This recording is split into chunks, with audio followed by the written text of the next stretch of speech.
Good evening, welcome ladies and gentlemen to the Djibouti channels in the news editions English from Djibouti channels. They are the headlines of our editions. Official celebration on the anniversary for the birth of the Prophet Muhammad, peace be upon him. An international event, Prime Minister chair for Pan-African Forum on Immigrations. On continental news, African Union declare war on a solvent member state. That were our top stories. Welcome if you join us on Djibouti channel under the chairmanship of the Minister of His Excellency Momin Hassan Pare, the Minister of Muslim Affairs and Culture and Property Waqf, organized this morning the commemoration ceremony of Mawlid al-Nabi, the birth of the Prophet, peace be upon him, at the People's Palace. This ceremony was attended by the Secretary General of the Minister of Waqf and the Secretary of High Islamic Council, the High Islamic Council, the head of Association of Djiboutian Scientists, Sheikh Abdul Rahman Muhammad Ali, Minister, as well as number scholars, teachers and imams, especially the artist Dandawi, who interprets on this occasion some spokes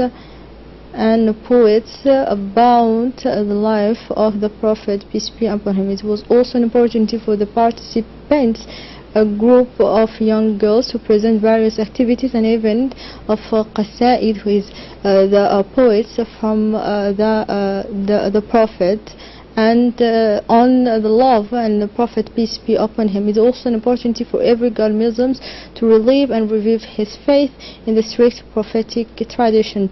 The teachings and the precepts handed down by the Prophet are re-examined. The history books and the biography of the holy Prophet are reread, and above all their praise are sung until the early hours of the morning. The Minister of Islamic Affairs, Culture and Waqf Property emphasized the importance of commemorating the birth of the great Prophet Muhammad bin Abdullah, peace be upon him, and was sent by God to guide people to the true path. Mr. Momin Hassan Barre explained that the American writers who wrote the book, the 10 Great Characters of History, made the Prophet the first person in his book, which confirmed the prestige and the higher status of the Prophet Muhammad, peace be upon him. In the end, the Minister of Islamic Affairs Culture addresses wishes to the President, Mr. Ismail Margil, affirming his interest in reviving the Sunnah of the Prophet and honoring the ulamas. The Prime Minister, Mr. Abdul Qadir Kamil Muhammad, chairmanship and sponsoring today at the People's Palace the opening of the 4th Pan-African Forum, organized in collaboration with the African Union Commission, the Intergovernmental Authority on Development, and the International Organization for Migrant Regional Economic Community and other relevant partners. The opening of this forum took place in the presence of the member of the government and parliamentarian, as well as the senior civil and military officials of delegations from 90 countries, accredited diplomatic corps in the Republic of Djibouti.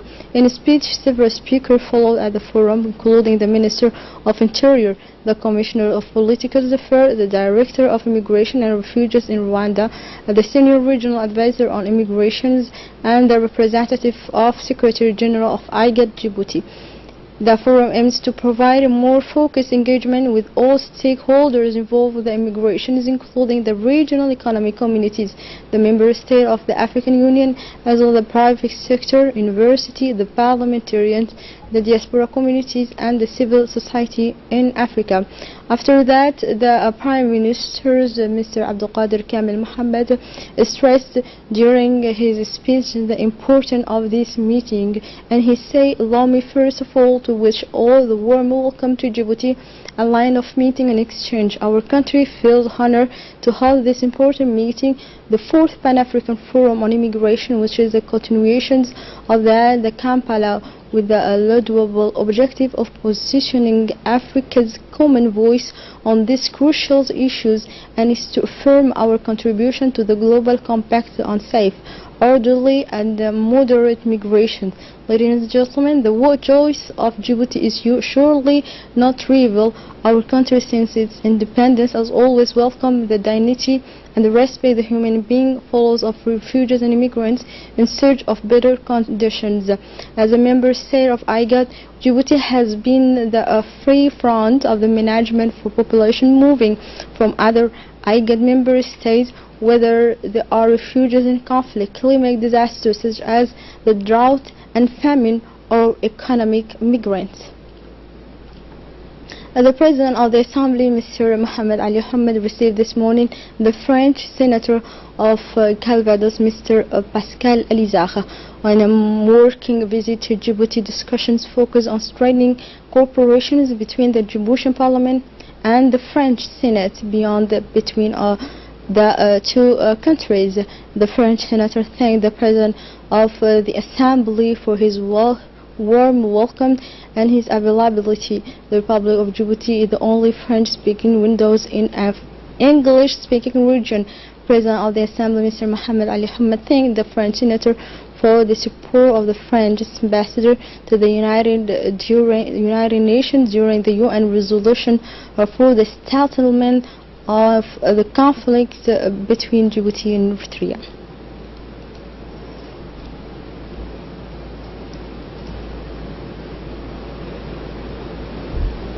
Under the chairmanship of Mr. Mohamed Ali Hamad, in accordance with Article 21, paragraph 1 and 2, the rule of procedures, the Conference of Presidents of the National Assembly held this Thursday in the premises of the Parliament in order to set the agenda and the day of the next plenary meeting. At this conference, the government was represented by the Prime Minister, Mr. Abdulqadir Kamil Mohammed, the second Vice President of the National Representations, the member of the office, as well as the chairpersons of the Standing Committee and parliamentary groups, and the Cabinet Director of the President of the National Assembly also took part in this meeting. The Conference of Presidents focused first of all on the transmission to the commitment stating of planning bills.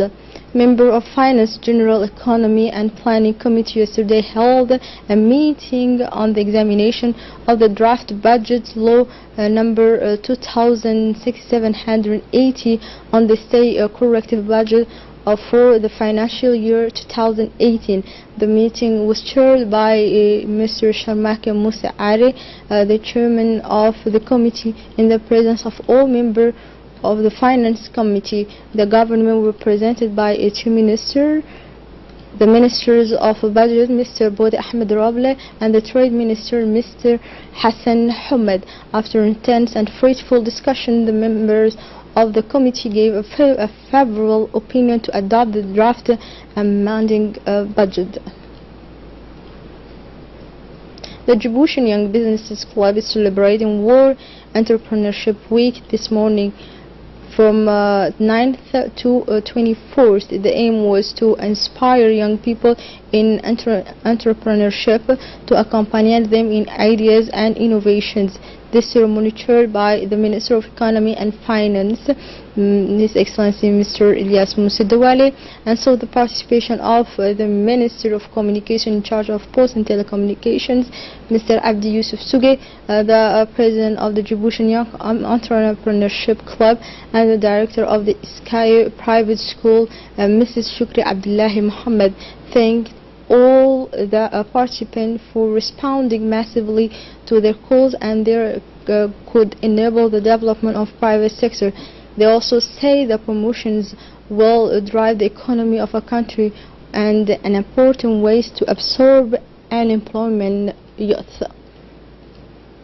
The Minister of Economy and Finance, Ilyas Moussa Dawal, reminded the Djiboutian to always seek a job in the public administration, and this kind of mentality must now change to participate in the development of the country by creating their own company and becoming a master of their businesses, he concluded. The Minister of Equipment and Transport, Mr. Mohammed Abdul Qadir Moussa Hilim, received Monday in his department delegations of German investors led by the German African Businesses Association in the presence of Mr. Anglais, the ambassador of the Federal Republic of Germany to Djibouti. The delegations that was composed of high-level representatives of various sectors of the German economy was interested in opportunity for German companies so that last could invest in Djibouti. The National Union of Women and the Secretary General for Social Affairs have today signed a partnership agreement which defines the terms of collaboration within the framework of our strategic activity and accompanying measures of the National Family Solidarity Program, recalling that the Secretary General of Social Affairs in charge of Social Affairs is responsible for the implementation and coordination of the national policy to combat poverty and social exclusions, the improvement of living conditions, support the deconcentrations of social affairs throughout the opening of the social assistance offices of vulnerable groups in collaboration with the ministry concerned, and in particular the establishment of reception facility for the people in precarious and extreme poverty situation, recalling that the National Union of Djibouti is non-profit, non-governmental organization and was created in April 3rd, 1977 by women who fought for national independence, chaired by the First Lady of the Republic, Her Excellency Mrs. Khadra Mahmoud Haid. The National Union of Women is the oldest non-governmental organization, and other association in the country is represented throughout the country. The Vice President of the National Union of Women, Mrs. Hasna Hamad Bilil, stressed the importance of these agreements to fight against poverty in societies, and to give support for women who are in precarious situations. On continental news, for more details, let's follow this report. Several African leaders on Sunday approved a proposal to make the African Union more efficient and financially independent, including through the implementation of an important levy by member states. Head of state and ministers had gathered at the party's headquarters in Addis Ababa for what was seen as a last-ditch attempt to push through a reform that have been marked for nearly 2 years.